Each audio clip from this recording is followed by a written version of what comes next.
being brave enough to accept the challenge of having an interview with the Rawan Osman. And of course, our esteemed guest from Germany. You can't tell she's from Germany, but she's originally from Syria and was raised in Lebanon. She's got a very interesting story. And I'm not going to go into it. You'll hear more about her. But thank you so much, Rawan, for coming. And not just for this event, but showing up for the Jewish people and for Israel. Really, not a lot of people are showing up, especially from your neighborhood. Thank you for coming out this evening. The first time I heard Rawan speak, or I met her in person, was here in this very room a few months ago. And many of you are familiar with Rawan Osman from social media and seeing her speak out for Israel, for the Jewish people, for peace, for quite some time. I'd like to introduce her. But before that, just a few words about myself. My name is Sasha Silber. I'm the executive editor of Perspectives magazine, which is a magazine based in the UK from Jewish Futures, and goes out to the UK Jewish community in print. It's available online, and it's for everyone regardless of religious background, political background, and the goal is Jewish unity and connecting Israel with the diaspora. But this is not about me this evening. I'd like to tell you a little about Rawan. Rawan Osman is a Syrian Lebanese activist who has undergone a profound transformation in her worldview as she passionately advocates for peace. Born in Damascus, Rawan grew up in Lebanon, then went on to live in Saudi Arabia and Qatar before moving to Europe in 2011. Her upbringing was steeped in what she describes as unconditional anti-Semitism and anti-Israelism, but her perspectives changed dramatically after encountering Jewish people for the first time in Strasbourg, France. Rawan's journey led her to become a passionate advocate for peace between Arab countries and Israel. She is currently studying Islamic and Jewish studies at the Heidelberg University in Germany. Her activism spans several organizations. As the founder of Arabs Ask, she created a forum for Arabs to question and challenge preconceptions about Judaism and about Israel. Her role as former executive committee member at Peace Comms involved documenting the persecution of Arab activists advocating for normalization with Israel. As a speaker for Sharaka, Rawan organized tours promoting the Abraham Accords and facilitated Holocaust education programs for Arab professionals and academics.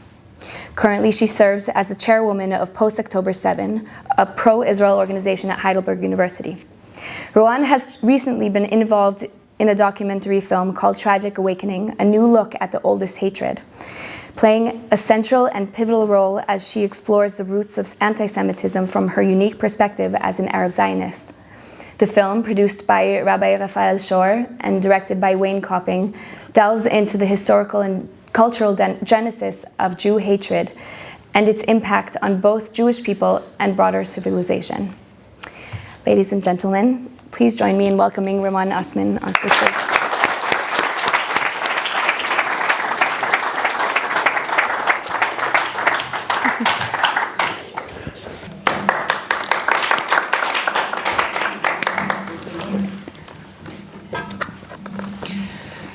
First of all, thank you. Thanks to everyone. Thank you all for coming.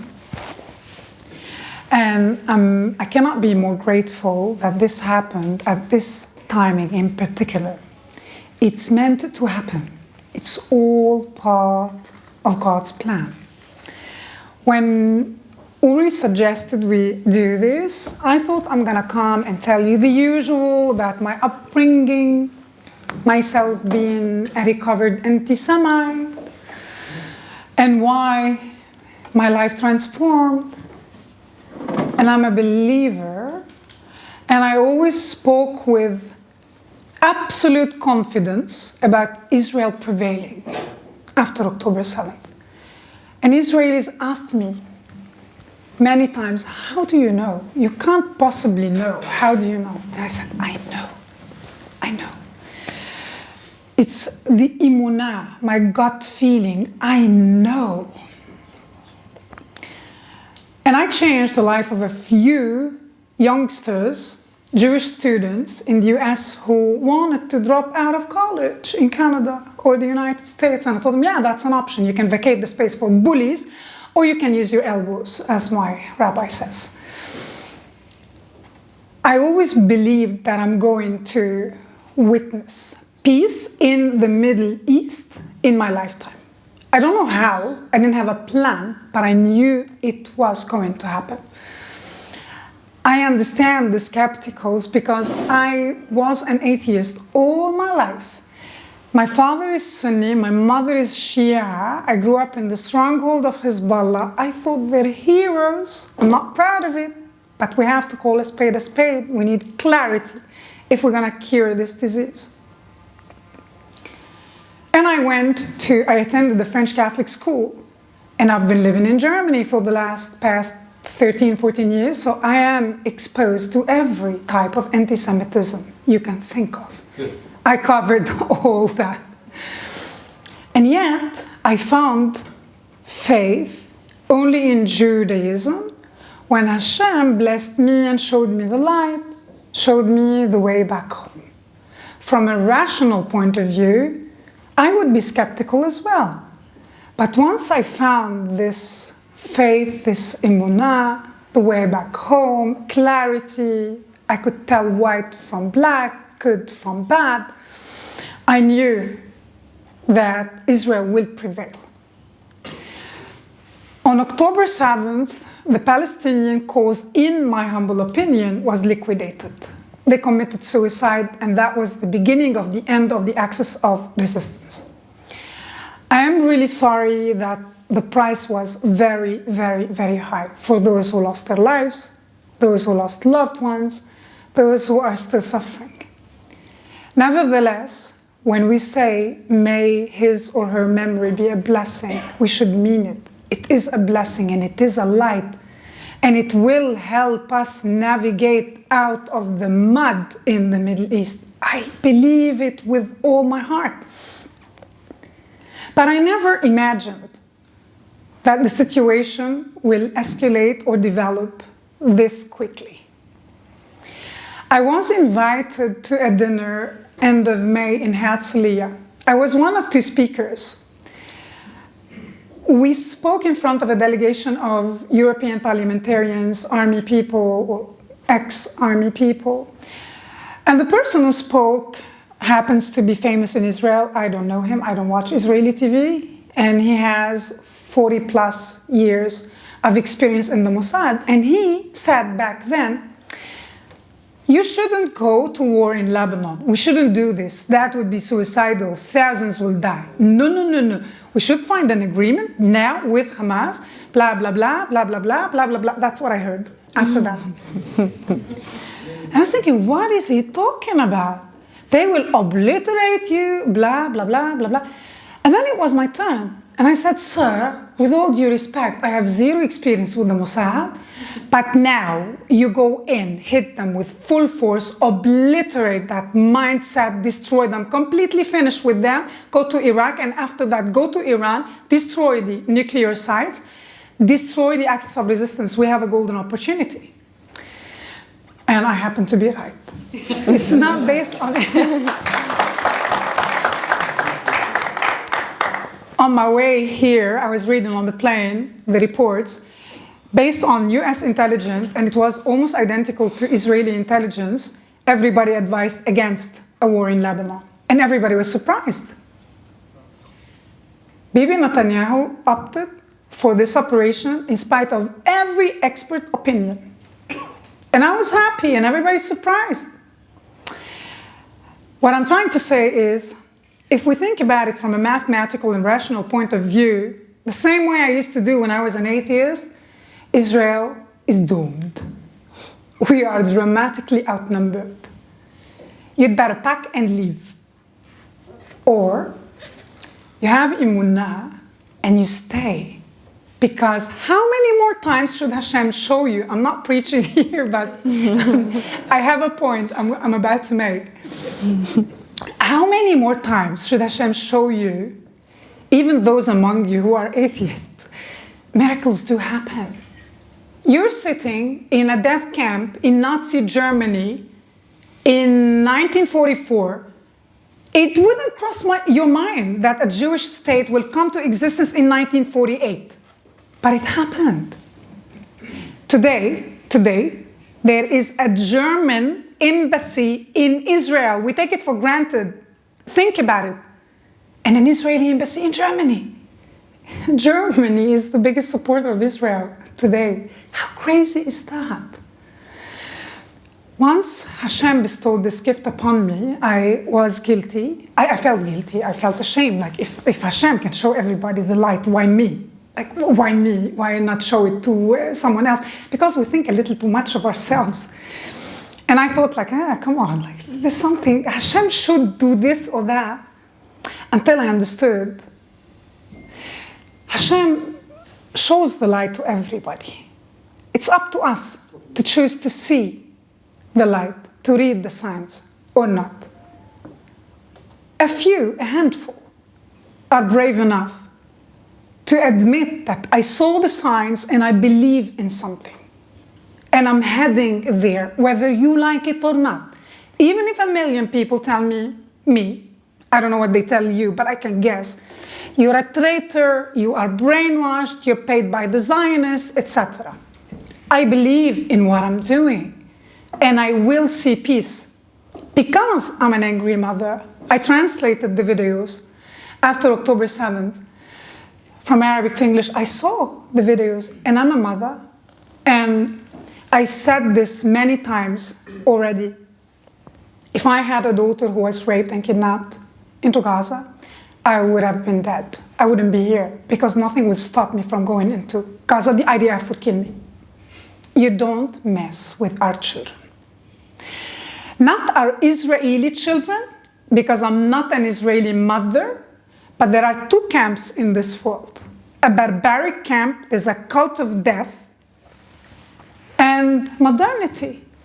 The Western civilization, all the values we stand for. And as an angry mother, and I'm still as angry as I was when I saw the news on October 7th, it's a no-go. And I'm going to achieve peace in the Middle East. And it makes politicians roll their eyes or laugh. I'm not joking. We're going there.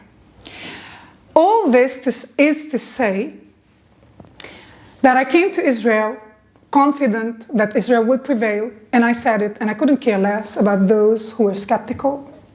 And I fought. And I came again and again and again and again. And I was never interrogated at the airport. I'm always told by rabbis, by influential people, do you want me to arrange a VIP status? And I tell them, chill, it'll be good. How do you know? I know. People contemplate interrogating me sometimes. They end up crying and giving me a hug. I know.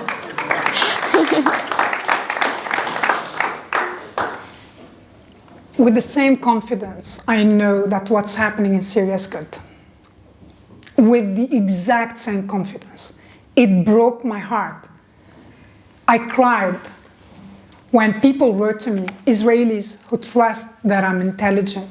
I'm not bragging, but there is something that I proved, that I know I read it correctly, when they wrote to me as if they are in mourning. Oh, I'm really sorry, Assad fell.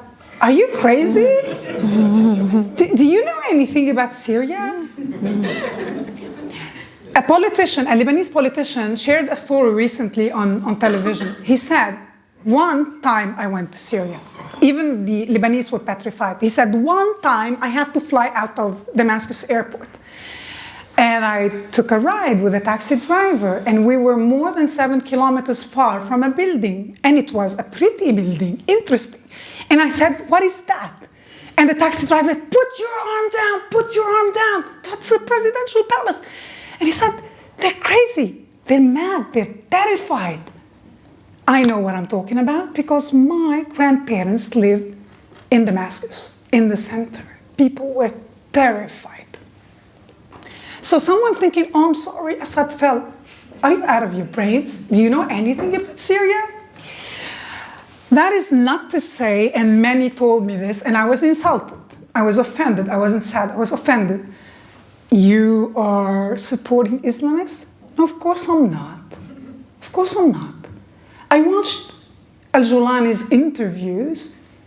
He's not that clever. He's a good boy. He's doing his job. But think about Israel's war in Lebanon. Masterminds behind that. That surgical operation with the pagers. You should trust the Mossad a little bit. Give them some credit. If somebody sneezed in Damascus, anywhere in Syria, or sometimes in Iraq or in Lebanon, the IDF took them out. And yet, all of a sudden, the Israelis signed a ceasefire with the Lebanese, and the rebels in Syria started marching. They approach Aleppo, they take Aleppo, they go to Hama, to Homs, they go to Damascus. Boom, 11 days, Assad is gone. Have some faith. The Israelis could have destroyed them, but they didn't. And if I'm misreading the situation, and I might, no, I'm not. I know that I'm right. However, if Al-Jolani is playing clever, if he has a hidden agenda and he wants to surprise us, if he oversteps or overestimates himself, he has a superpower, people. He can be in the same room with all his jihadist friends.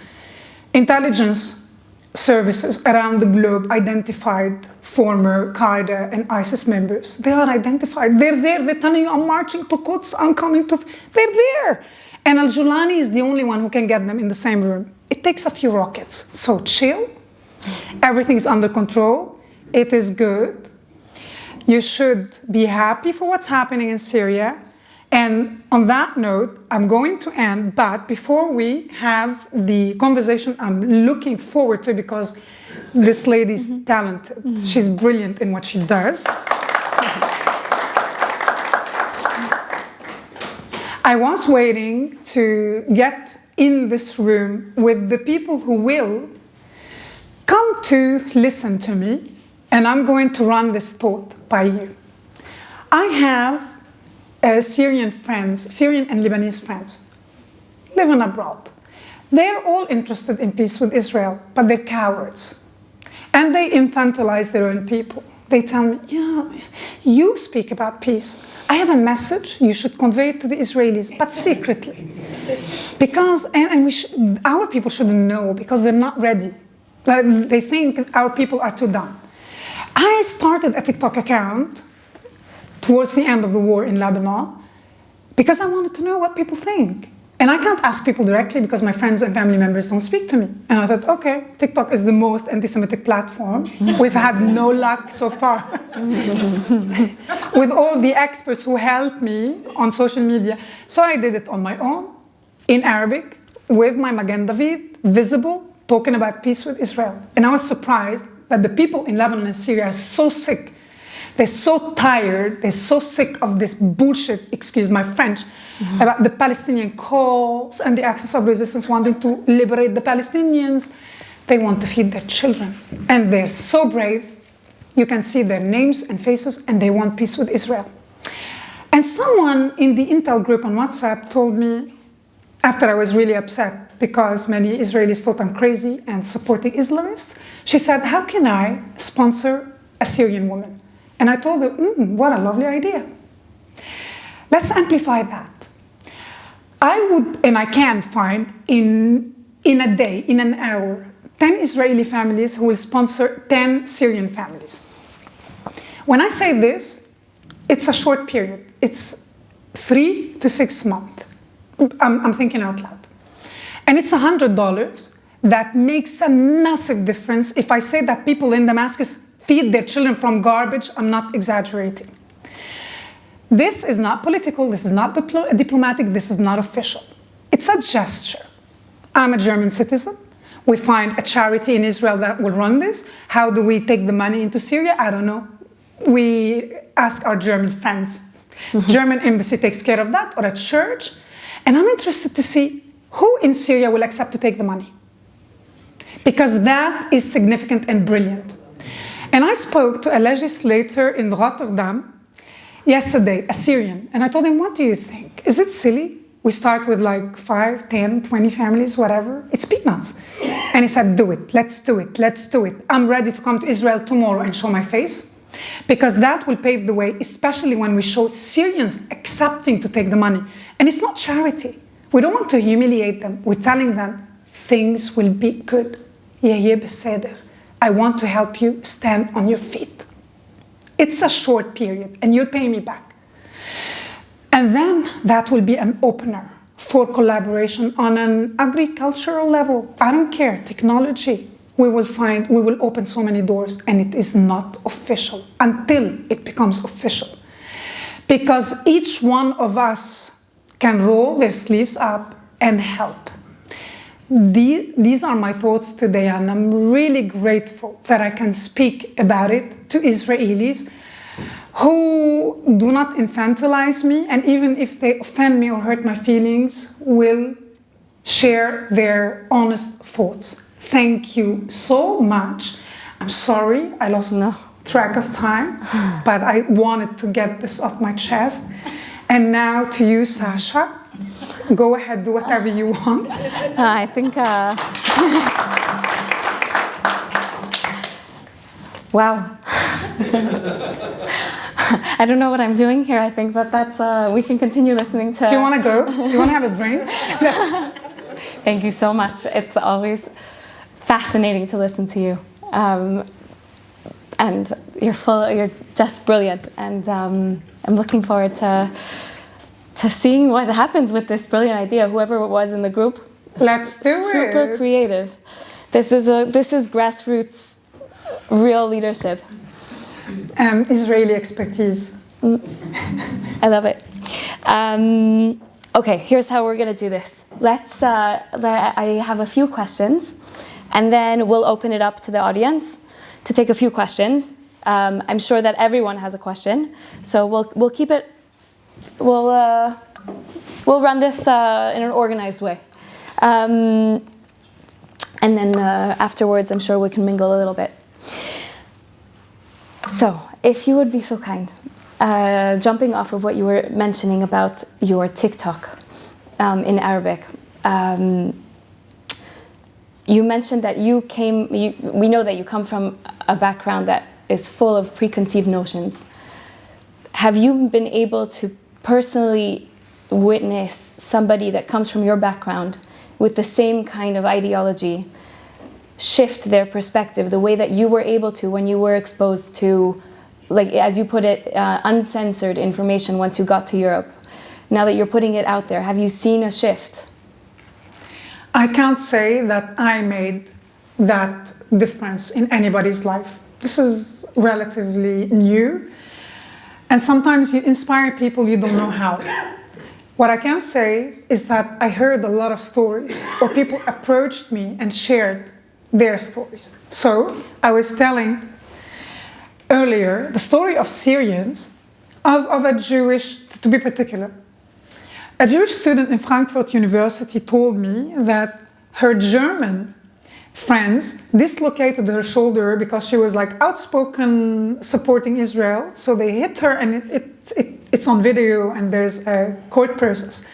And she said, the only person who supported me is a Syrian. I was like, why would a Syrian support? I thought like he's flirting with her, he likes her, she's cute.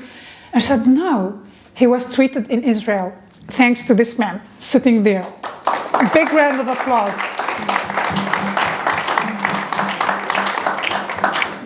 Our actions have a ripple effect in the universe. I didn't know that I'm going to meet him. This is the story. Someone else tells me, I went to Auschwitz and this blew my mind. How can anybody deny the Holocaust? Like, if, you know, people complain about German bureaucracy, if somebody's going to document and archive their work, it is the Germans. So if they tell you we did it, you shouldn't doubt it. It's not funny, but it changed people. So the fact that Assad displaced more than 11 million people, it is so sad, but it did help change the landscape in the Middle East and around the world. Speaking of Assad, with information and footage that we're all seeing that's fresh from Syria, we're reminded of what we've been seeing since October 7th, and as footage came out of the atrocities that we witnessed here, we know that atrocities like this do happen all over the Middle East, and it's not recent. How is Israel's situation unique? Well, I look forward to the day we see the Iranian prisons. I suspect they're not much different from Assad's. It is insane. As a Syrian, it's a bit disappointing to see that the ICC was so preoccupied, obsessed with Israel, they had to issue an arrest warrant for Gallant and Bibi Netanyahu based on Hamas's numbers and Hamas's reporting.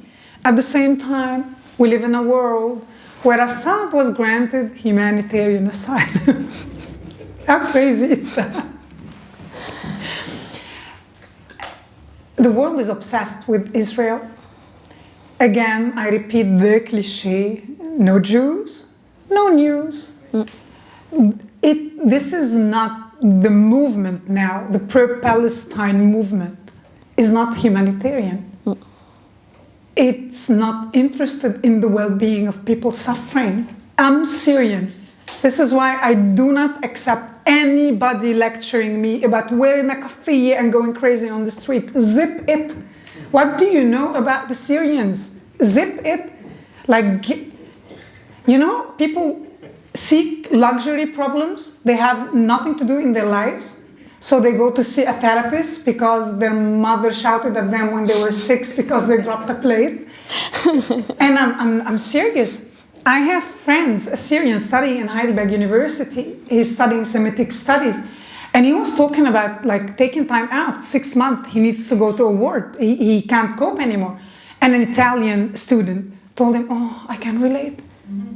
And when he left, I thought, how rude can one be? What do you mean you can't relate? Because your father literally, when she was 6, she dropped a plate on her father, and now she's going to a therapist. His father died under torture. His mom was raped in Assad's prisons. You have no idea.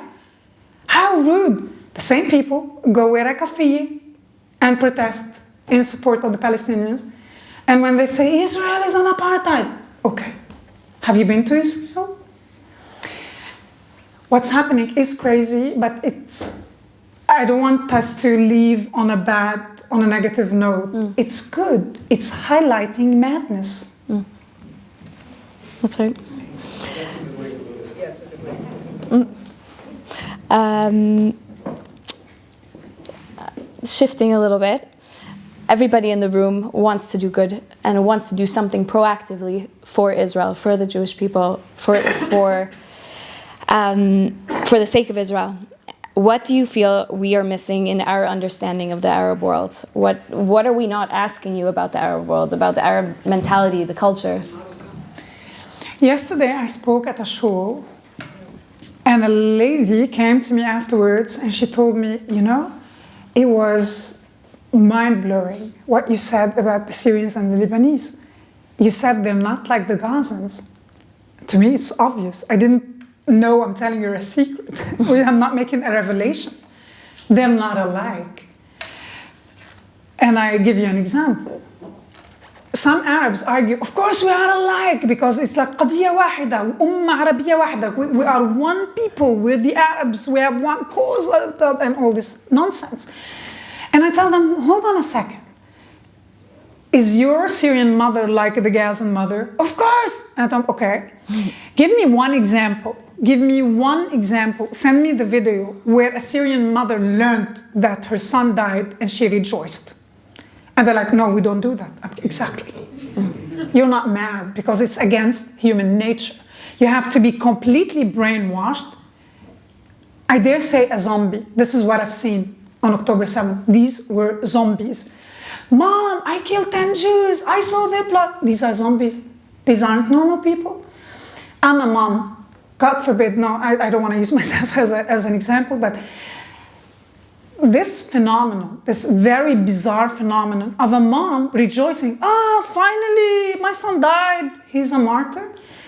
This mentality exists only among the Palestinians, the Arabs of Palestine, the so-called Palestinians, and the very extreme Shia in Lebanon. Hezbollah's crowd and supporters. Nobody else does that. Nobody else does that. I came to Israel, maybe this is my 7th time since October 7th. In the summer, I had an ulpan, Ramadan, at the Hebrew U, and this is the closest I came with Palestinians. You could smell the tension in the air. You could feel the hostility, like they're ready to clash. And I heard the strangest story. You don't know it, I'm going to share.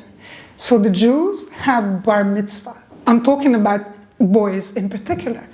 And there's this Palestinian who was saying, Palestinian is Jerusalemite. And I sympathize because they have a very, very strange legal status. But they have a custom. When the boys turn 13, they heard that the Jews have bar mitzvah. So they ought to prepare something special for their boys. They go with the class, with the classmates, boys, and the teacher to a cemetery. And the boy lies down into a grave. And the boys chant things about the shaheed, about the martyr for him, together with the teacher. It's ridiculous. What on earth? The Lebanese, the Syrians, even the Iraqis, they're different. The world, the international community, owes the human beings who remain in Gaza and the so-called West Bank, they owe them the liberation from the Palestinian cause.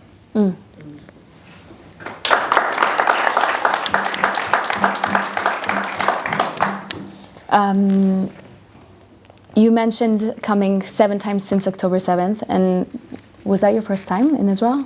Yes.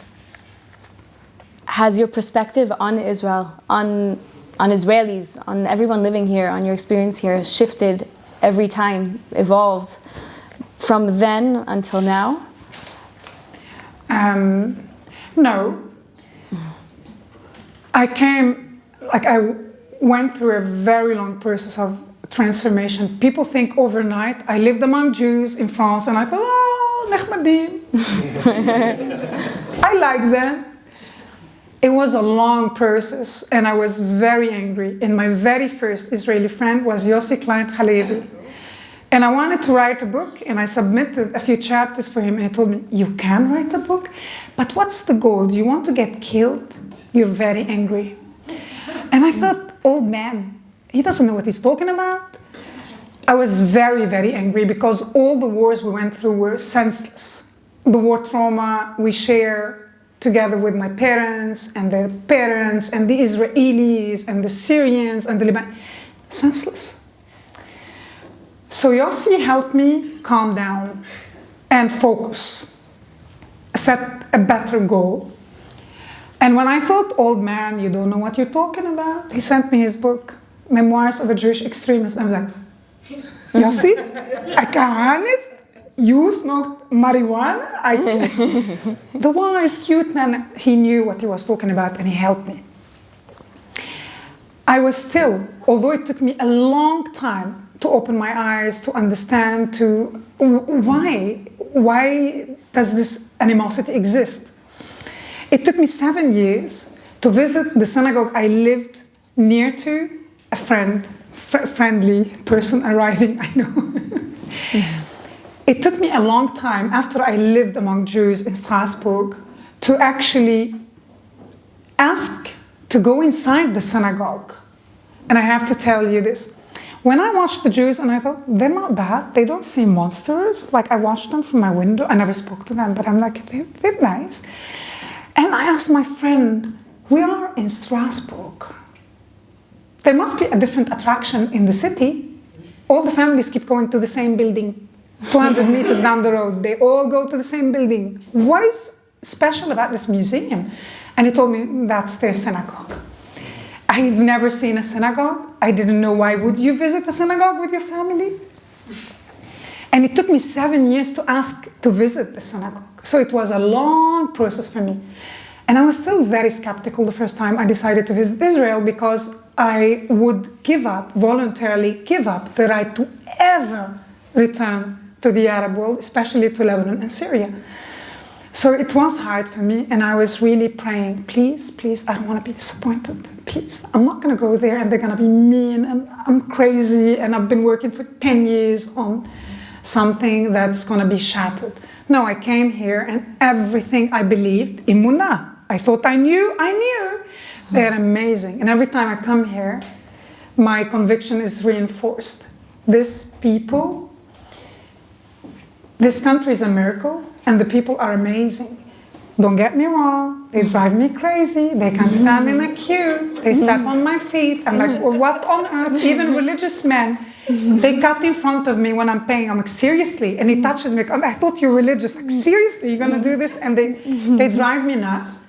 But I learned, because I spent a lot of time here, that even the craziest guy who just pushed in front of me would take a bullet from me.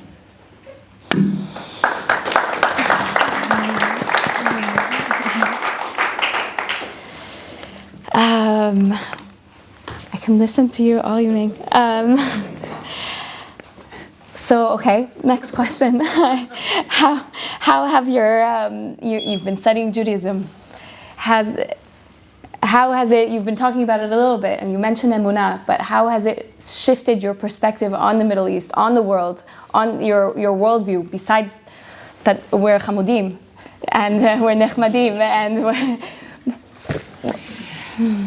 So I was an atheist all my life, because my father is Sunni, my mom is Shia. They married, so they are secular. Because they're secular and religion was irrelevant, and we had a Christmas tree, my father thought it's like the sweetest tradition for children. And we attended a French Catholic school, and we had to go to religion class.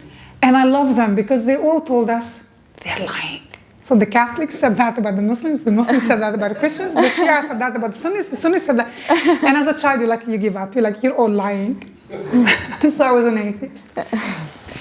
I didn't need religion to be a moral person. I had a very healthy understanding of the world, why we need to be moral, why we shouldn't kill or lie or steal. And I raised my son that way. And I have all the books of the militant atheists, even like Hitchens, if you know what I'm talking about. Brilliant. So Christopher Hitchens, look him up, brilliant. Mm-hmm. So I had all this, and I gave the books to my son. I didn't need religion at all. I thought religion is toxic. And I always said, yeah, Abrahamic religion, I come from the Middle East.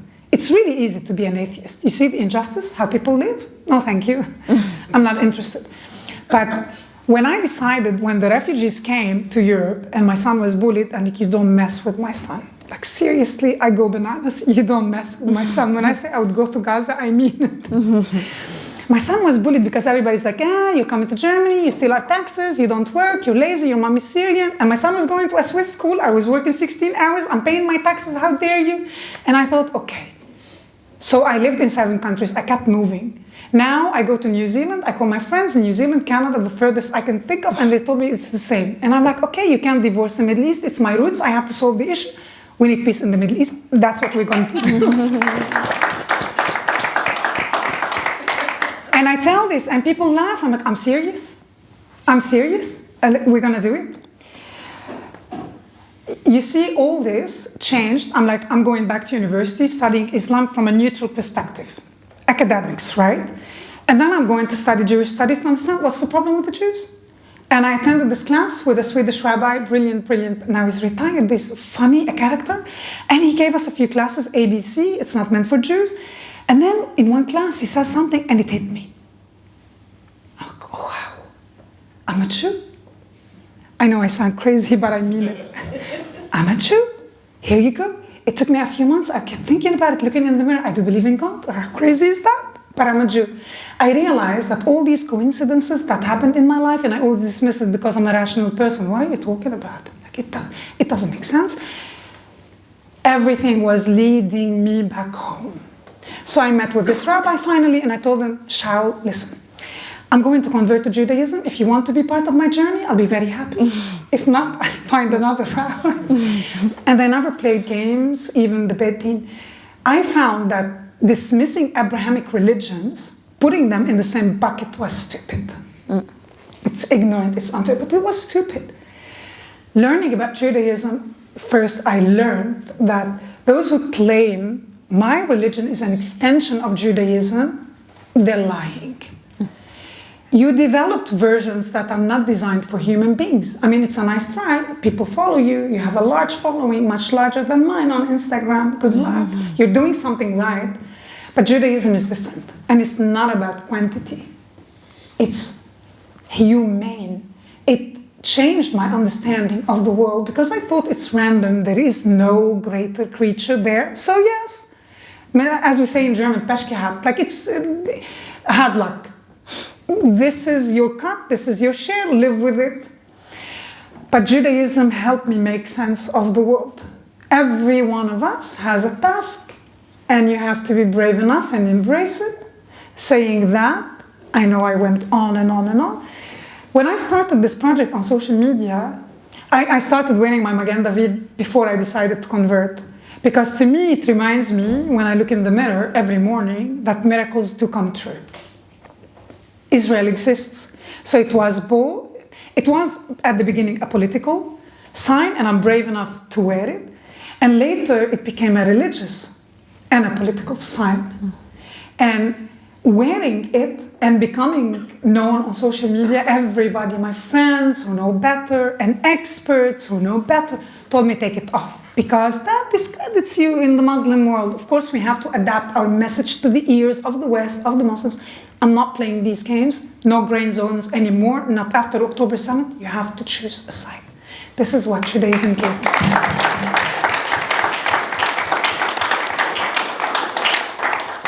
So you just touched on something I wanted to ask you about. Because back to this TikTok that you created now for an Arab audience, it seems like you have one way of communicating to them and then another way, because I'm ignorant and I don't understand Arabic. Are you, and this is, there are some creators in the room and we're all trying to get our message out in one way or another. Should we be just tachlis now? Should we be adapting our message? Should we be thinking so complicated? Okay. What I make for my TikTok account is completely different from what I make for my Instagram. On my Instagram, I have a large following, mostly Jews, Israelis, Zionists, and I need this boost because sometimes I tell them things they don't know, but we're patting each other on the back. We all talked, we all have this problem, echo chambers, like, oh, well done you, good idea, creative. Exactly, but we need to speak to the Arabs, and the Arabs won't watch us. Until this happened in Syria and Lebanon, and I realized, it's my identity. Like a lot of people tell me, stop saying you're Lebanese, stop saying you're Syrian, we this family. I don't care. I don't care. I am who I am, and my identity is complex. I identify however I want to identify. I'm going to post. Like when people start complaining, darling, keep scrolling. Don't watch me. But some people do watch me. And it does affect the youngsters, and this is important. What can I tell you about that? I'm interested, I'm really happy. We're watching and we're studying the metrics since the end of the war in Lebanon. How are things developing? But people think I have a superpower. They think I can walk on water. You're Syrian, you go to Israel, you do this, you do that. I'm gonna go to the Golan. They keep telling me, are you Syrian? Ask the Israelis to give the Golan back. I'm like, okay, I'm going to the Golan tomorrow with Gedaliah. And I'm gonna have the Golanis telling them, no thank you, because I have medical insurance. I have a pension system. Are you crazy? I don't want to go back. Today I went to Al-Aqsa and I promised my son I'm not gonna be that crazy. But I promise, he's gonna go crazy. We don't need to tell, I'm gonna put it on social media. I went there and I deliberately wore a skirt. I'm really covered up, but I didn't cover my hair. And we arrived at the door, and this was the point of the video. And I have Gedaliah who's wearing a kippah. We wanted the Arabs to see. A Jew is not allowed onto Haram al-Sharif, the temple mount, but I am, if I can recite whatever from the Quran. And then he told me, the guy from the Waqf, from the Jordanian endowment, he told me, go get dressed and come back. He didn't tell me go cover your head. He said, go get dressed and come. I was wearing a trench coat, covered up completely. How rude. I hope this inspires youngsters to see the problem are not the Israelis. Of course, the Israelis were skeptical when I walked up there, like they tried to understand. But then you speak to them, they're human beings. You can reason with them, and then they're supportive. They're fathers and mothers. And the Palestinians, they have this ingrained hostility in them. Even if I liked them, I just walk up to him and he says me, he tells me, go get dressed and come back. What? This is what we are trying to change on TikTok. No, you shouldn't adapt your message, but you should stay in dialogue. There was, like, something happened massive. A historic signing of the Abraham Accords. Who would have thought? You wake up, okay, you can go to Dubai. Many Israelis told me I feel comfortable walking around with my kippah in Dubai and Abu Dhabi, but I don't in Paris and London. Imagine this happened. On October 7th, Hamas wanted to stop. Like, what do you mean Saudis joining? And Saudis been working big time on a lot of historical sites. They wanted to make a big entry. And Hamas wanted to destroy that, to disrupt this process, to obliterate these bridges we worked so hard to build. You shouldn't allow it.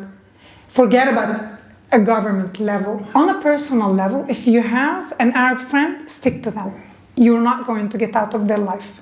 You're not going to vacate the space for the bully. And as long as you tell the story, it's not true.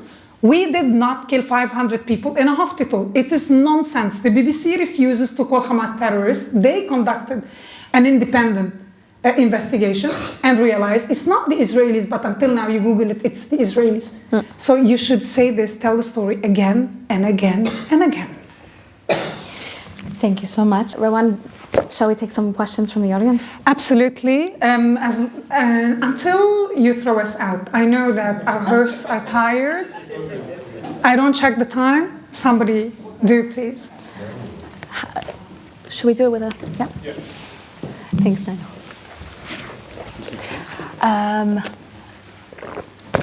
ahead. I actually want to ask you about the Lebanese situation we have right now. I feel right now we don't have peace, we don't have war, we're in the middle. How do you see Israel's future, near future, with Lebanon? The temporary ceasefire is going to end. Are we okay? Are we not okay? Do the Lebanese, most of them like us? Is Hezbollah still having their hold over there? What's going on? We don't have numbers, but I can comfortably say most of them want peace, not like you. So it is self-interest that makes them inclined to contemplate peace with Israel. Because, and this is even my approach, I don't tell them go love the Jews. The Israelis are really cool. Sometimes I do mention that there are similarities. I lived in 7 countries and I traveled in many others. The only crazy people who would go have a beer with their friends when rockets are falling are the Israelis and the Lebanese. You can make best friends. It's like I'm making the best out of my life as long as I am alive. I highlight that, but at the same time, the more effective approach is to tell them, do you want Beirut to look like Dubai or like Gaza? Dubai. You want to join the Abraham Accords? Oh, yes. And people are sick of Hezbollah. So I know, and this is not only the way I read the situation, I know that a lot of Lebanese political parties went already to Washington anticipating the inauguration of Trump and asked for the Israelis to wipe Hezbollah out because they would like to be part of the Abraham Accords, even if they have their self-interest in mind. We can, this is fertile ground, and we can build on that. Thank you. Thank you very much. Hi. So my question is, first of all, thank you for everything you said. absolutely amazing. And I'm so glad and lucky to have someone like you on our side. Like over the course of history, like the radical minority has always dictated the rhythm of how things are going to play out. And right now we know the radical minority in Lebanon is still there, and the jihadists in Syria, yeah, they're better than Assad, but it's the lesser evil, let's say, or maybe even not. Like, how do you think this is going to play out in the pursuit for peace? Like, when the radical minority is still there, is still in control? The radical minority is not in control per se. We have to differentiate between Lebanon and Syria. In Lebanon, Hezbollah is humiliated. And they signed a ceasefire. They signed an agreement agreeing to disarm. And now I follow the news. And in the Lebanese media, when the Lebanese say, you will disarm, the 9th of January, we're supposed to elect a president, and you will disarm. And Hezbollah is saying, nah, not really. This is not what we agreed. They're trying to get out of it. So I think the Israelis might have to go back and beat them up even harder. They are humiliated. This is the situation, and officially now we have a large number of people speaking against them. And they went to Washington and they're opening channels, back channels, to get rid of them. So I'm predicting, I don't know if this is going to happen, I'm just predicting, as usual, that the US Army is going to back the Lebanese army up, and they will together get rid of Hezbollah. When it comes to Syria, as I said, I watched Al-Julani, and I don't see that intelligent, wicked person there. I see a pragmatic, clever guy. This is not Takia. If it is superpower in the same room with all his jihadists, they will all die. But he was allowed to come this far and to send positive messages saying Syrian territory will not be used to attack Israel. All the messaging is not his. He's from Al-Qaeda. It's not his. There is something shifting in the region, and if Israel had not okayed that, it would have never happened. And if it is Taqiyya, it cost us 2 rockets. Don't worry about it. Can. We will send him to join Nasrallah. So this is really impressive. This is fantastic. How do we create another 100,000 more people like you to speak to the Arab world and to deliver a message that is going to resonate from the Tigris to the Euphrates? From the Nile to the Euphrates. Someone asked me in Italy, I think, a Jewish group, how can we clone you? You don't need to clone me. I'm confrontational, and sometimes I wipe the floor with someone who writes stupid comments under my reels. I'm not the most patient, and I'm harsh. We need people who open their eyes up, think. We need critical thinking, and be patient. I'm going to tell you a story. You know, when you do your final year at high school in Syria, it's not a coincidence. You have to write the identical thing that you learn in books. If you go off text, if you imagine, you lose grades.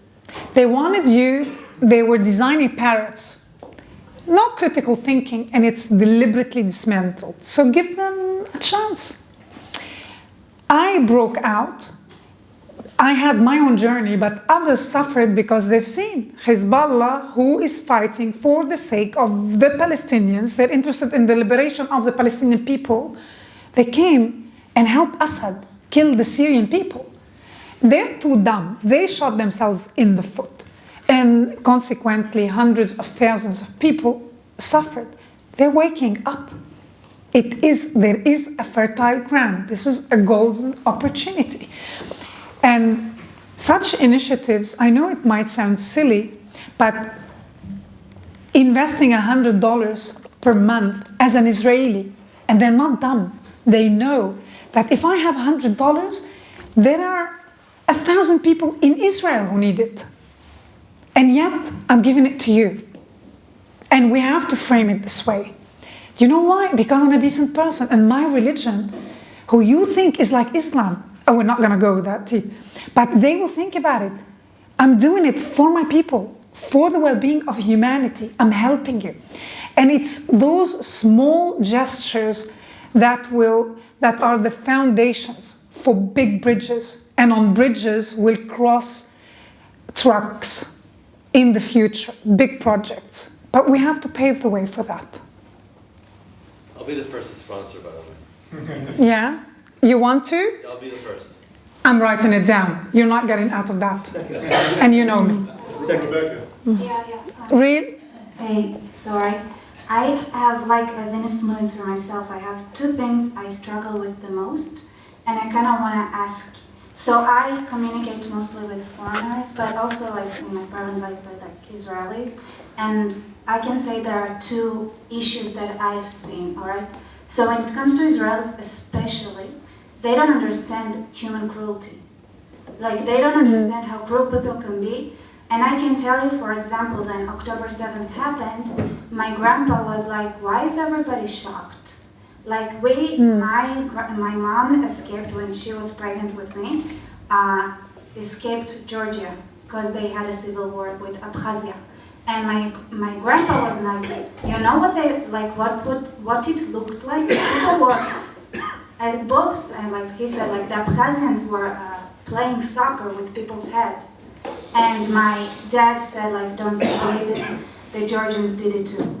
Yeah. It was both sides. So my grandpa was like, why are you, like, why do people don't know what people are? And I, like, trying to explain to Israelis and, like, foreigners and Westerners, like, they don't want to get it. And on the other side, when it comes to talking to people from Arabs, it's actually something that you've pointed out that I've noticed. Like, this lack of critical thinking, that one of my recurrent theme that I've noticed, like, they cannot tell the difference between obedience and respect. For them, it's the same thing, right? They cannot respect their parents without being completely obedient to them. They don't even have, like, trying to explain that to them is, like, difficult. So I want to ask if you know of, or have you tried to bring that skill to the Arab world, which I really feel like they need, and how, if you try to, or how you feel like it is communicating what it is like in maybe different parts of the world that are not Western. Good point. This is why I shared a little earlier that every student who's going to graduate high school has to study thick books and write exactly what's written in the book. So it's not coincidental that in dictatorships and fascist states, critical thinking is dismantled. Leave that aside. You made a good point. I realized after October 7th in the West, and I'll speak of my own home, my son who grew up in Europe in a squeaky clean, sterile environment, couldn't understand why would someone do this. And he tried to justify he's doing it for himself. Because, like many young Israelis, because I had these conversations many times, they're projecting the good in their hearts. They're thinking everyone is like them. This is why I always talk about two camps. You have to accept, and this is what we've made with this film, Tragic Awakening. Evil is objective. It exists. It's in the Torah. You know about it. You think it's a fantasy. It's a myth in a book, in an old book. You've seen it again and again. You've seen it in Nazi Germany. And the baton was passed over from the Nazi world to the Arabs. And we have no data, no research, because the Arabs refuse to acknowledge that they are anti-Semitic. They're only anti-Zionist. So I realized in the West, not everyone is nasty. They're projecting the good in their heart. They refuse to believe that someone would kill a child in cold blood. And to protect themselves, and again, this is the luxury of growing up in the West, I don't want to scar my heart, I'm not going to look at it. So you have to explain it to the delicate minds. And at a certain point, I'm not claiming to be an expert when it comes to this, because I grew thick skin. I grew up in the Middle East. I didn't know what to tell my son, so I brought him to Israel for 5 weeks. Stop asking me, ask the soldiers, ask the yeshiva students, ask everybody else. And you form your own opinion. I only had an unfortunate evening where I took my son for dinner at an Iraqi friend's who's a poet, and her son, she has many sons who served in Gaza, was talking about having to torture a Palestinian one night. And I was like in the back, like, stop talking, stop talking. My son's like, what do you mean you tortured him? My commander told me,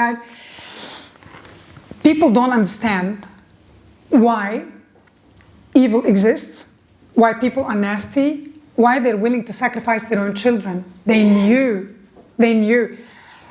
My goodness, I thought on October 7th when I read the news, one of the first thoughts I had is like, if I'm a mother in Gaza and I woke up to this news, I would be petrified. I knew exactly what Israel is going to do. Of course they're going to retaliate. So it's difficult to explain that to people. And the fact that you have to fight back. You shouldn't kill, you shouldn't murder, but you would kill to defend your children. It's very complicated, but it's part of reality. I wish our world was nicer, but it is not. Next, am I choosing? You're choosing? They're just passing the mic. It's a tremendous message of hope, and I believe everything that you're saying about finding the people who connect to humanity and the difference between Palestinianism and the Arab world. But for many people in this room, we also were raised on being told, you should sponsor the Palestinians. Just give somebody livelihood and they'll come around. They will no longer believe in the death cult. They're mothers too. We were told that. And I believe you in the difference. I've met people in Canada. I know that it's true. But without freedom of speech, how do we find that? How do we get over the cynicism internally here in Israel? Look, you're touching on a very important point. It is different. This is why I suggested that, based on the suggestion of somebody else, fitting, based on the suggestion of a lady in the Intel group, if an Israeli, if we try to develop a humanitarian initiative, it's something to build on. But it's not similar to what happened with the Palestinians. The Palestinians are beggars. This is a mentality. The UNRWA fosters this mentality. You are beggars and the world owes you. We are born in the Arab world and we learn we owe the Palestinians. We're born with a debt, you know, like the Catholics, you're sinners, go on your knees for Jesus.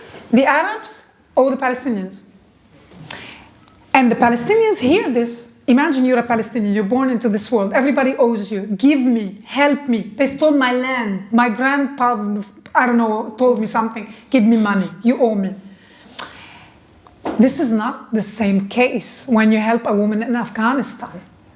She doesn't feel entitled. This entitlement is the disgusting part. With the Palestinians, you owe me.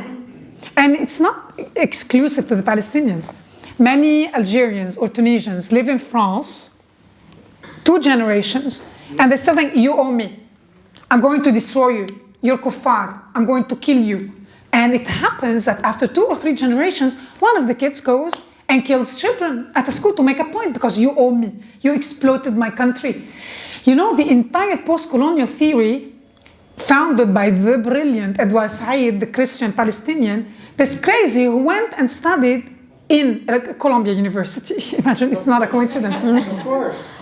The post-colonial theory was established by academics, paved like it was founded by Edward Said, but everyone else, they're all living in, coming from India or from Israel, Palestine, Algeria, talking about like Fanon, talking about what the colonialists did to them, but it's funny that the post-colonial theory starts counting just what the West, the imperialist West did. 1492. America was founded, it was discovered, and we start counting. What about Islam, darling? What was that? This is why I try to remind the Arabs, you know, darling, when you came in the 7th century to this region, it wasn't empty, believe it or not. I had a DNA test and I shared the results. Oh yes, surprisingly, I don't stem from the Arabian Peninsula. None of us do, because the region was not empty. Where are you from? Also slavery? From many, many, many places. 25% from the Levant, 20% from southern Italy and Greece, 20-something% from northern Africa, 12% Mizrahi Jew, Iraqi, Iranian region. This mixture represents who we are. I'm much more than an Arab. So I hate it. This is why my son doesn't speak a word of Arabic, because I refuse that anybody reduces us to an Arab. And this is something I learned from my grandmother. We're not Arabs. So, but all those places you mentioned, it's okay. It's Waqf's land. It's a Waqf. yes, When Islam conquered the land, it became Waqf land, and that's it. nobody talks about Islamic conquests. They conquered the land. Nobody talks about the Ottoman Empire. We, like Edward Said, he has no intellectual integrity. You talk about what the Jews are doing to you, no mention of the Ottoman Empire. It's in the name, empire, imperialist. They expanded. They're Turks. The Caliph was a Turk. He was not even an Arab. Nobody has beef with that because no Jews, no Jews. Back to the evolving Syrian situation. Yes, and then she'll pass the mic to the two. Yes, go ahead, sorry. It's, I am not that confident as you are in the Israeli intelligence, especially after October 7th, but I mean, about... That was a colossal screw-up. We give you that. Understanding the evolving situation in Syria, which is, I think it might be very dangerous, and the European in the West already are buying this new phase of Giuliani, and everybody's so happy with this new government. So I would be more careful, and I would like to know, also because of the fact that you know the principle that the Israeli are the ones that are supposed to do the dirty work for everybody in the Middle East. It's a story that needs to end at a certain point. I mean, the Lebanese leader, I know the Christians say that the Israelis are doing a good job, but you know, it's time that they say it in English maybe to the world, not only in Arabic and behind the scenes. And so that, given that this is the situation, it's very complicated, and you as a Syrian with your contacts and speaking with the people on the ground maybe, or even the Syrians in Berlin, they want to go back to Syria, I don't think so, but anyhow, what do you think might be, let's say, what do you think can happen, and what would be the ideal scenario? I mean, the realistic scenario and the ideal scenario for what can be with Syria now in the next year? I think I answered this, but I'll clarify again. I understand anyone who's skeptical, because you should not, no sane person should think that someone who's a former Qaeda member, former ISIS member, can now suddenly turn into John Travolta. It's not going to happen. He can adapt, he can try and fool us, and he can genuinely change his mindset, go from being extreme to relatively extreme or less extreme. This is all plausible, it's possible. What I'm saying is, to begin with the first point, what happened on October 7th was a colossal screw-up. I give you this. But after that, I believe that the Israeli intelligence redeemed themselves big time. And I gave one example, the pagers. It was surgical and it proved long-term follow-up. They have solid intelligence. And look at how many assassinations happened. Haniyeh was assassinated no less than in Tehran. I trust them. I trust them. At the end of the day, they are human beings, like you and me. They have a training, they make mistakes, but they are human beings. And they stepped up their games or upped their games, and they are delivering. Again, I'm saying this is my reading, and every time I come and I talk, people challenge what I'm saying. I dare defy someone who has 40 years of experience in the Mossad. This would not happen. The world would not allow it to happen in the Middle East. Syria is not a joke. The Russians don't have many bases. They don't have access to warm water, except in Tartus. So the world allowed this to happen because there is a plan. And no, nobody's expecting Israel to do everybody's dirty work. This solid intelligence that Israel has, the Israelis have it through informants. Informants who are normal human beings like you and me, who are sick of Hezbollah. Informants within Syria who are sick of Assad regime. Informants within Iran, otherwise Haniyeh wouldn't be killed within Iran. This is why I'm optimistic. It's a little bit more than wishful thinking. And without Imunah, if I didn't have faith, I would see it probably in the same way you do. And I can see that you're very uncomfortable with what I'm saying, but this is my opinion, the way I read More it. about the Egypt scenario 2011, then there were... You're not the first one who said it. I heard many experts who said this, but when you say this, it tells me, with all due respect, that you don't know much about the demography in Egypt and the demography in Syria. It's complete. Yeah. It's completely different because the vast majority in Egypt was Sunni and the vast majority wanted the Muslim Brotherhood. 60% at best is Sunni in Syria. Most of them are secular because they've been living in a 54-year Assad regime. They are brainwashed, the critical thinking is dismantled, but they know that religiosity is a no-go. Most of them are secular, and the rest are Druze and Kurds and Shia and Alawites and Christians and Turkmenistans. Syria cannot be compared to Egypt. And it concerns me to hear experts advising the Israeli government making such comparisons. The comparison doesn't stand, or saying now Syria is going to become Afghanistan. You cannot compare Syria to Afghanistan. The terrain is different, the demography is different, the history is different, geopolitics are different. This is why what's happening in Syria is good. Forget about all what I said. The corridor between Iran and Lebanon is cut, and that's good. That's something to build on. I realize that my answers are long. There are two people who wanted to ask a question in the back, and please stop me. I know two, and then, okay. Yeah, so the question I wanted to ask is, what's your view on American universities? So you've spoken about the Arab world and building bridges there, but I think one of the greatest existential threats to Israel comes from the United States. You know, when I look at campuses and Columbia, Ivy Leagues, these are future world leaders.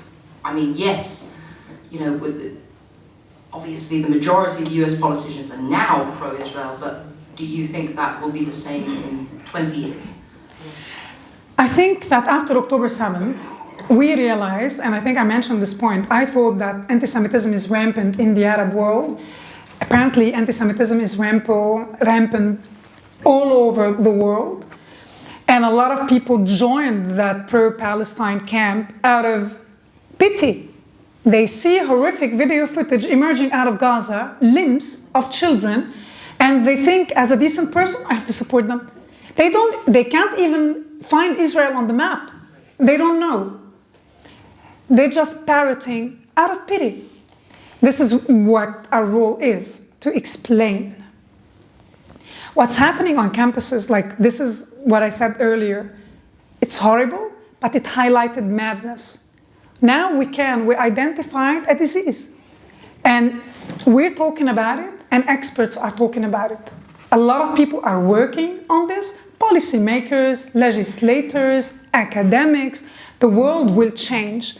And we realize that this obsession with the Jews must be cured. So I have faith that this is not snowballing.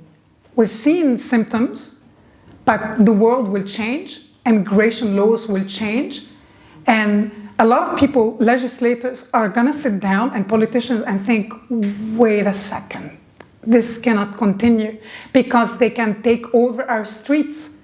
Imagine if a few dormant cells wake up and are moved, mobilized in Europe. They would take over the continent in a blink.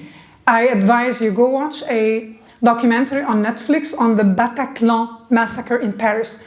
I watched the news, I followed the news, but when I watched the documentary, I was terrified because they almost took over the city. It took the responders forever to come. So if this happens on a larger scale, and this is not my reading, this is information, I've been in such meetings, decision makers realize that, okay, now we need to train people, we need to probably or maybe potentially reintroduce military service, because this is not a joke. So I'm optimistic because we've seen a problem, a serious problem.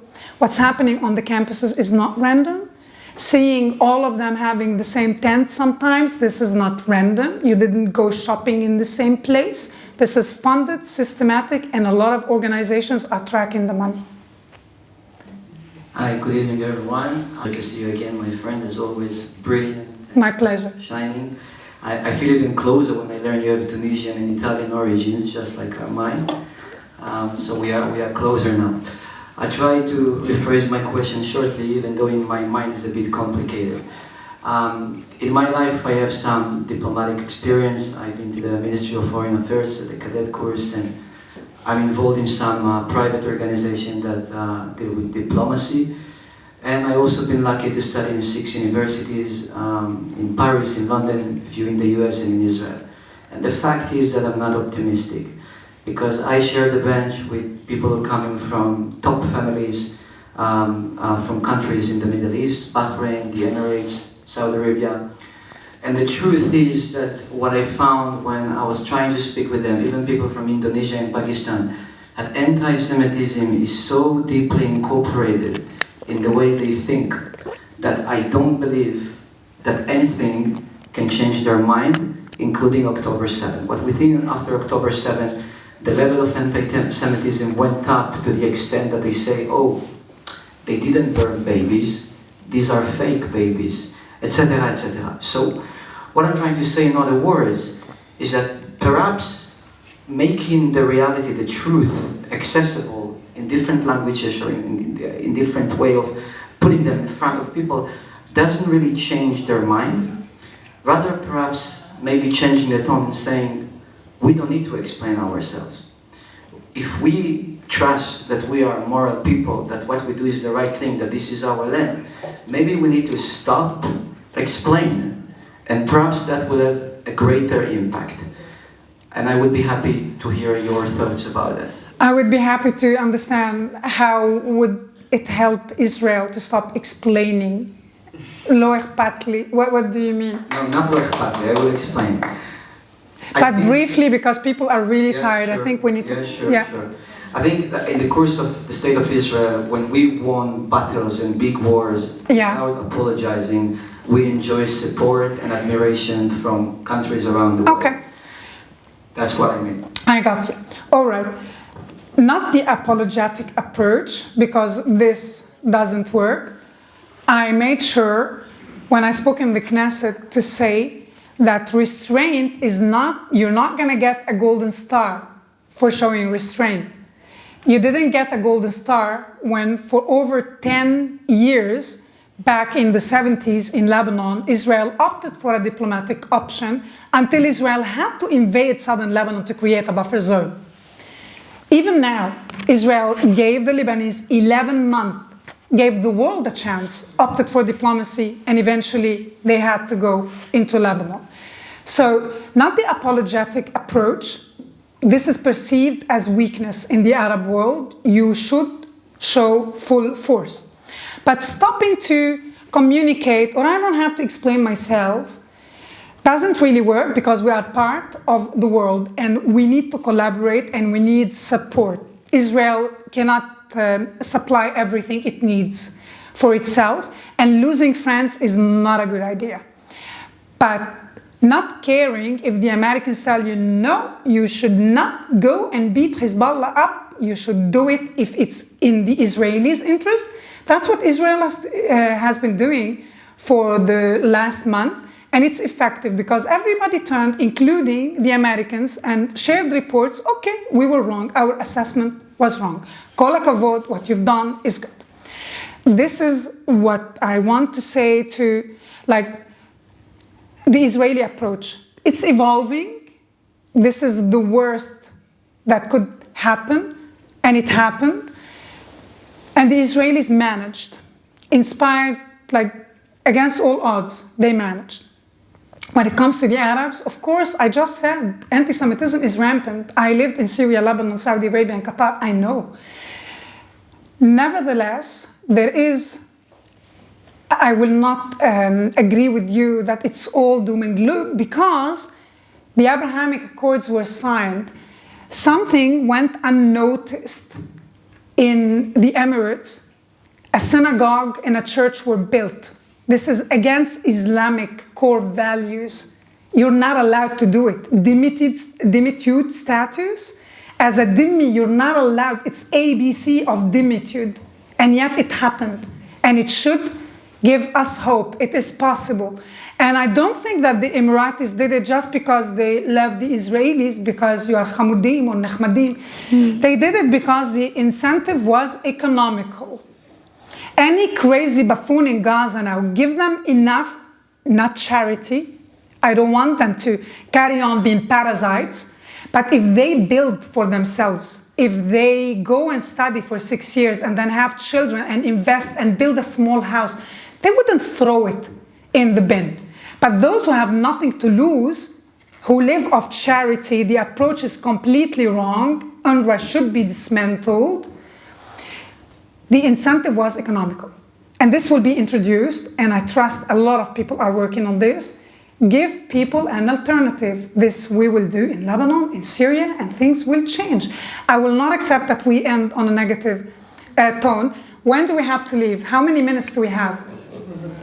Like 10 minutes. 10 minutes? I think Ariel... No problem, but before we leave, before you throw us out, Daniel, I sent you a song, and that song was played in Syria upon the fall of Assad. There are Arab speakers in the room. Uri made a joke when I sent him the song because he asked me for a Syrian song. He said, like, it doesn't say kill the Jews, death to America, you know, the slogan of Houthis. And I told him, of course not. Upon when Assad fell, there was a song played in every square, and hundreds of thousands of Syrians went out, and it's neutral. And it also alternates between dialects to include all the Syrian regions. So I know a lot of you here, or not a lot, but a few, are pessimistic and feeling very negative. I'd like us to play the song. And those who feel optimistic, those who do believe in a potential peace in the region, I'm going to, Gedaliah, would you, you have my phone. I'd like you to have it on camera. Those who believe in a potential peace in the region, I would like to invite you to join me on stage. And those who don't, you don't have to. But when they play the song, this would be a brilliant message. Not now, we just need the song, and I think Uri is trying to figure it out. When you say regional peace, which regions do you mean? Gaza, I don't believe. Lebanon, Syria. Remember, did you hear me when I said that the Palestinian cause was liquidated on October 7th? I was never fond of the two-state solution, even before October 7th. Now, when people try to embarrass me in Europe and tell me, what about the West Bank? What do you think about the settlers? I tell them, what about the East Bank? Let's talk about Jordan. Do you know where the Hashemite family comes from? They're like, Jordan. I'm like, no, darling, they come from the Arabian Peninsula. And nobody has a problem that a large chunk of land was carved out and given to the Hashemites. Nobody cares. And what have they done with this country, with this land? What have they contributed to humanity? They're also a state of parasites. Please do not record that. We don't want to cause problems between Israel and Jordan. Do we have the song? Do we have the music? Do we have the song? Okay. And then we can continue the conversation. There's If dessert. anybody wants to leave, you can There's leave. dessert, and we can continue. Really? So there is a party. You can eat. They didn't wrap the food up. You can drink. There's a lot of alcohol. But I genuinely, and you can ask me whatever you want. I'm all yours. But I genuinely, yeah, Ari. If you and Mia Khalifa were sitting in the room today together... Mia Khalifa is a porn star. What on earth? Wait, she's the representative of Lebanese people. Seriously. What would you tell Mia Khalifa as a woman to a woman from a Lebanese origin to another Lebanese origin? What would you tell her? I don't care how people make their money. You can be a porn star. You're free. But I'd like you to invest a little bit more in your brains. I honestly I'm inviting you to join me on stage, whoever believes in a potential peace between Israel, Lebanon, and Syria. Join me. This is a message of love. We're reaching out. If you believe this is possible, please join me. Let's play the song of the Syrian revolution. It has nothing to do with jihadists. Look at you. I should have told you. I don't want to block anybody. Recovered from surgery. We have no idea what this is. There are Arab speakers. The song was played in every square in Syria upon the fall of Assad. Can you get everybody? I think this is too close. You're not going to stand in front of me. So come, join us. Whoever believes it's possible. Like the emblem of my life. Yes, we believe.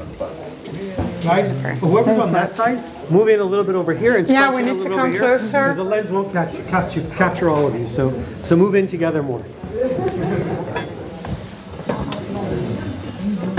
Well, Okay. can we? Even you don't believe in? You don't want to, what? You don't want to show your face? He's not Mossad for the camera. He's something else. You have my...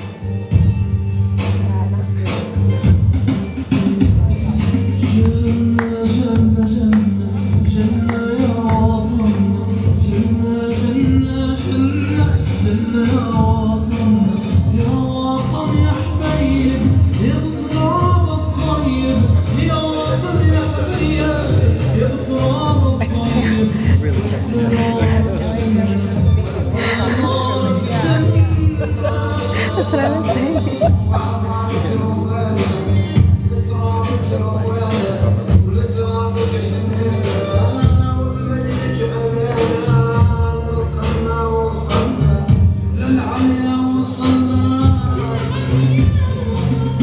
You know it by heart.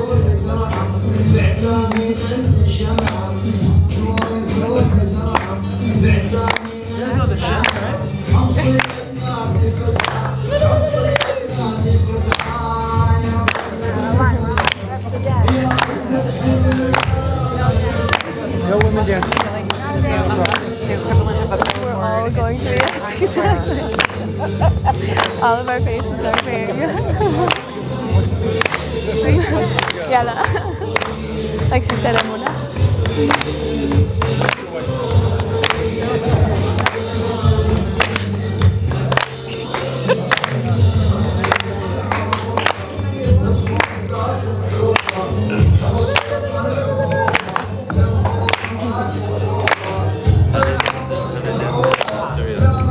I don't know.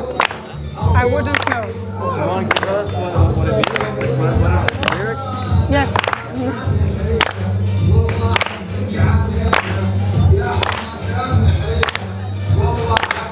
I'll tell you what it means.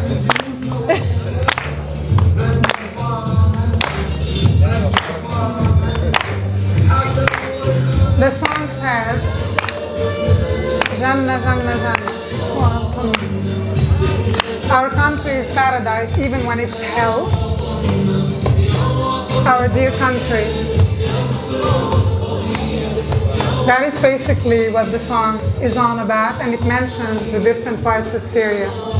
Nothing political. We're playing this in Israel. And my grandchildren one day, no, leave it, it's okay. My grandchildren one day will think about this. Why was this an event?